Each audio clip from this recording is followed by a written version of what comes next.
Right now at 10, a European travel ban as the president takes drastic steps in an attempt to slow down coronavirus. A local high school basketball team getting ready for their semifinals tournament, but their fans won't be in the stands. The latest on how the coronavirus is impacting area sports coming up. And the NBA suspends its season. We have team coverage on the late-breaking details. The news at 10 starts right now.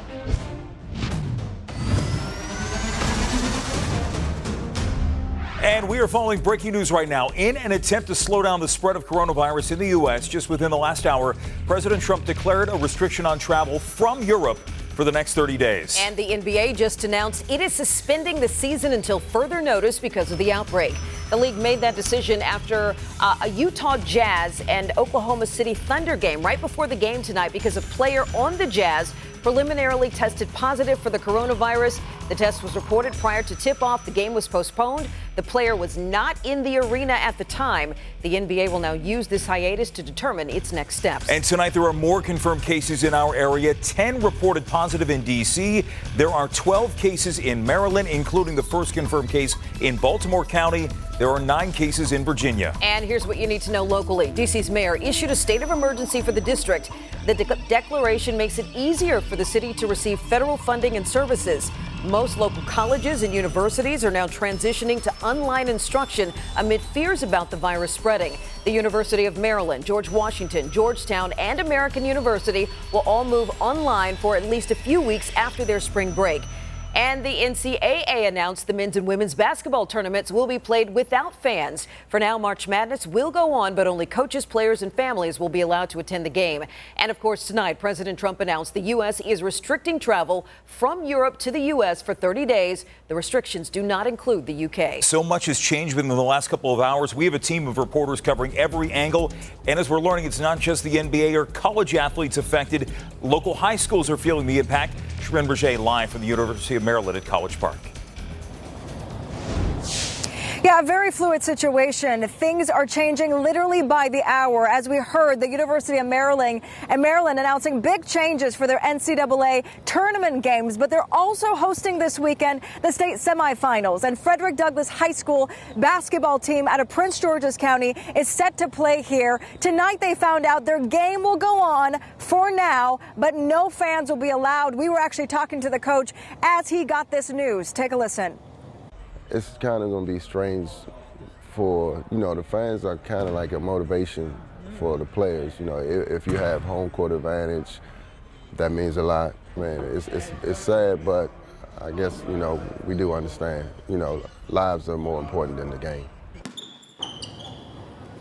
Yeah, with the spread of the coronavirus top of mind, these Frederick Douglass High School basketball players are doing what they can to stay focused ahead of the state semifinals on Friday. The coach tells me they were hoping their game would not be impacted. But tonight, the Maryland Department of Education put out this memo announcing a series of new safety measures specifically for this weekend's state championships. No fans will be allowed. The game will be limited to tournament staff, school officials, and only parents or legal guardians of the players. Also, pre-game and post-game handshakes may be replaced with fist bumps or forearm bumps or elbow bumps. And it's not only the coach who's a bit disappointed, but we talked to players and fans. Take a listen. The fans really add, eccentric to the game, excitement. The fans get startled, you get startled. It's just a whole community. And when the fans aren't there, it's kind of like the game of basketball is a little lesser. Would you rather still play even without the fans? I mean, yeah, I would still rather play even without the fans, because last year we went to states and we lost in the semifinals.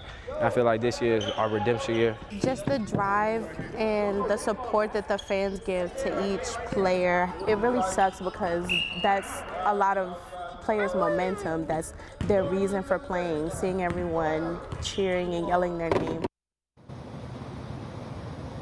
Yeah, things are quickly changing day by day, hour by hour. Prince George's County says that they're monitoring the situation, getting their direction from the state. I also checked in with Montgomery County Public Schools. They are banning any out of the state travel, but any travel within Maryland is still scheduled as planned. We'll stay on top of it, guys. Back to you. Ren, thank you. All right, let's check in now with Marina Morocco on more of the president's European travel ban. Marina? Sean, the White House and Congress trying to keep up with the spread of the virus. About an hour ago, President Donald Donald Trump announcing some aggressive actions to defeat the virus. And as we told you, the president has put another travel restriction in place, this one banning U.S. travel from Europe beginning Friday at midnight. It is a 30-day ban that also that will not apply to the United Kingdom. The president says the travel ban against China remains in place, but that could change as conditions improve there. Some of the biggest points, though, were safety nets for Americans and small businesses affected by this virus. I met with the leaders of health insurance industry who have agreed to waive all co-payments for coronavirus treatments, extend insurance coverage to these treatments, and to prevent surprise medical billing. To ensure that working Americans impacted by the virus can stay home without fear of financial hardship, I will soon be taking emergency action, which is unprecedented, to provide financial relief. The commander-in-chief also touting the strong economy, but offering assistance to small businesses, low-interest loans to those businesses in order to help them through this time. Using emergency authority, I will be instructing the Treasury Department to defer tax payments without interest or penalties for certain individuals and businesses negatively impacted.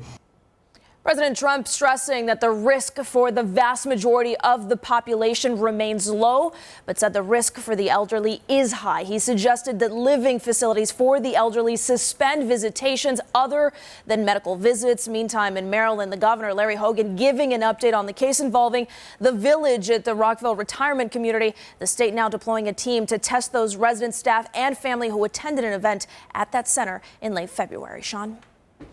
As the number of coronavirus cases rises in the D.C. area and events are canceled, all eyes are on the upcoming Cherry Blossom Festival. Some Cherry Blossom events have already been canceled or even postponed. Today, D.C. Mayor Muriel Bowser says she is still hoping for the best. The Cherry Blossom Festival largely happens outside of the dates that we've mentioned, and at the end of March 31st, we will be able to make an announcement about any events scheduled in April. Peak bloom is expected between March 21st through the 24th. Members of the Cherry Blossom Committee are looking into possibly even live streaming some of the Cherry Blossom events. Several churches in our region are taking action tonight to protect their members. Here's Blake McCoy now with the latest. Blake? Yeah, the National Cathedral announced all worship services throughout the Episcopal Diocese of Washington will be canceled for 2 weeks beginning tomorrow. They'll be live streaming services starting this Sunday from the cathedral. Officials say they will reassess the situation in 2 weeks and hope they can resume service March 29th. The Catholic Diocese of Arlington is also taking precautionary steps to prevent potential spread. The church will suspend the use of a common chalice during Holy Communion, as well as empty the holy water fonts. Fox 5 spoke with a Catholic priest. Take a listen. The church is doing everything for the safety of our parishioners. And as we continue to monitor the things happening and the development of the coronavirus, we are trying to educate our parishioners to have those healthy ways of doing things. All these churches taking extra steps to protect their worshipers hope it will only have to last a few weeks. They say they will reevaluate the situation at a later date. The Catholic Church is keeping its churches open for now. Jim?